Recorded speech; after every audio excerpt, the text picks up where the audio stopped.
Hello and welcome to the 30-second video of the Project Sovereign series. In this video, I'll complete the lifeboats on the secondary hull as well as add some complicated detailing. I'm ready to rock, so let's get started. Since the last time I saw you, I've gotten a lot of stuff done, but it was really mundane, procedure-wise. Again, just cutting out all of these windows, all along the secondary hull and in the back as well. I also created more lifeboats. If you want to see how I did that, I have another video that you can watch that shows this in depth.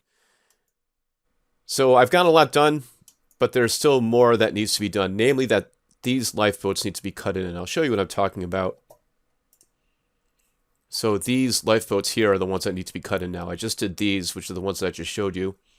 But I need to do these, and I was really fretting about these because it's just a strange distortion along this compound curve.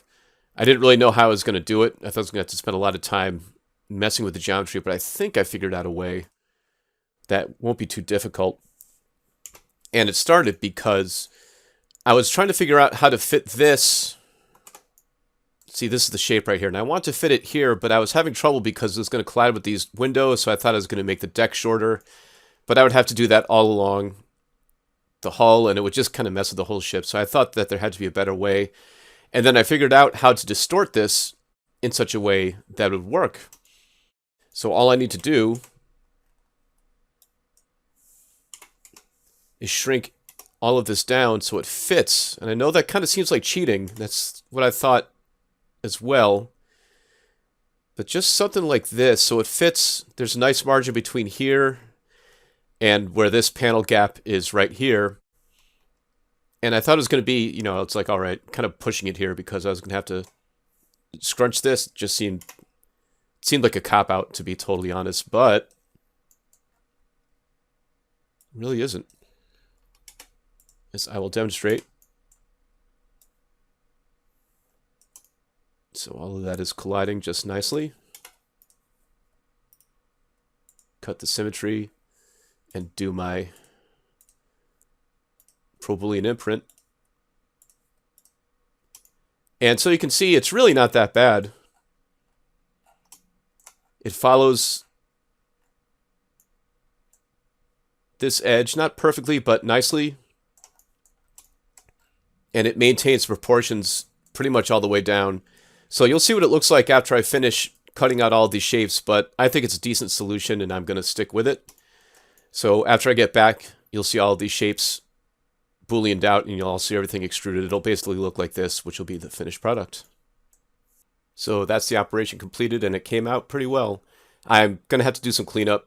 You can see some kind of rippling here. I don't know if I'm going to be able to clean that up so much, just because it gets really weird with the topology along these edges, but it's looking okay in the render engine. I don't think it's really going to be that much of a problem, but I'll see what I can do anyway. So that's going to be it for lifeboats on this ship. As a matter of fact, that's also it for windows. So next up is going to be this area underneath the secondary hull. Still not quite sure how I'm going to do these little raised impressions.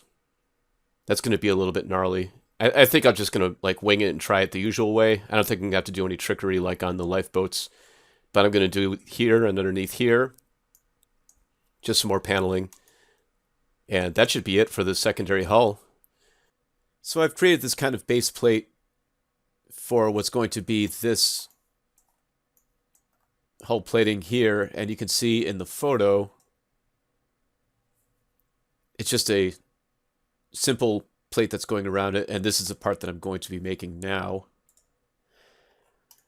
And I use the conform tool just like with the phaser strips, and I'm going to do the same thing again, but what I'm going to do is I've duplicated the base shape right here, and I'm going to cut out the shapes that you saw in that intricate shape. So these holes right here, I'm going to cut those out, and then it's going to conform and extrude. So that should fit really nicely. So of course you know what I'm going to do with this. The old extrude.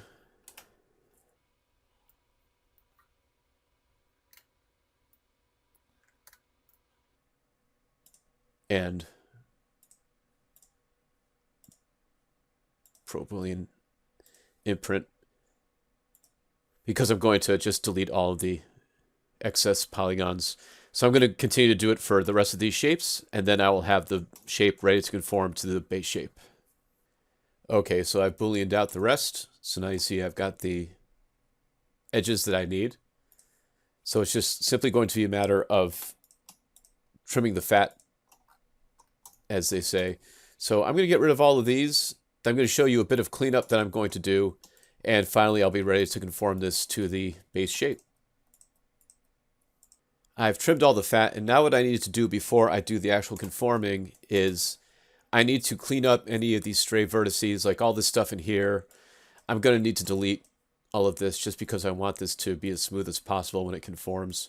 So any of these unnecessary vertices, and you've seen me do this before, I really want to get rid of because it could mess up the operation. So I'm just going to do this. Just scan around and make sure that we've got no unnecessary vertices that are left over, such as this guy right here. And I'll delete those, and then I'll be able to actually do the conforming. So getting close to being finished with this step. Okay, moment of truth time. So now I'm going to conform this shape to this base shape here. Should be pretty much the exact same flow. So let's see what happens. Pick wrap 2, and I want to be sure along vertex normals is selected. Click, and there we go. Looks good to me. So now I'm going to convert to editable poly, and I want to isolate because it's going to do that weird thing, yeah, where it duplicates the base. So very easy to take care of that. Just click on it, delete, and isolate. Now what I want to do is select all the polygons and extrude. And I think we went with 0.1 meters. And that looks really good. So now what I'm going to do is invert the selection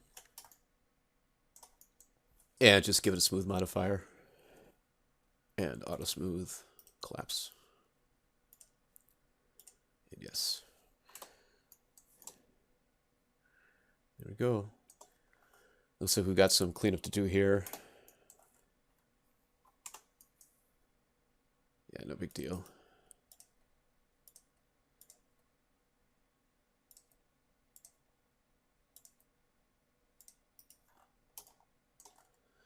Just little things like that. But that's quite all right. Let's have a look at it in the render engine. Looking good. All right, so last thing I want to do is attach, just to make it easier to deal with, and give it a symmetry modifier.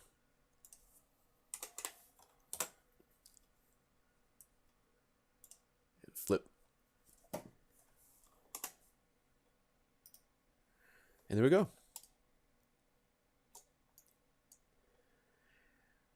So looking pretty good. I'm happy to say that this part of the ship wasn't as terrible as I thought it was going to be to make. So the rest of these shapes I'm going to do off camera. It's just the simple primitives and pro Boolean cutting that you've seen me do 100 times. So I'm going to do that off camera. And the next video I make is going to feature the shuttle bay. That is shuttle bay 2, because we already did shuttle bay 1. So that'll be shuttle bay 2, and that will do it for the modeling of the secondary hull. Cruising along and making definite progress towards completing this ship. Getting through the modeling, and of course, that only means the job will be halfway done. Then I'm going to do the texturing next. So this is a really big job, but I hope you've been enjoying watching this series. I've really been enjoying building this ship for you. So thank you for watching the video, and I will see you soon.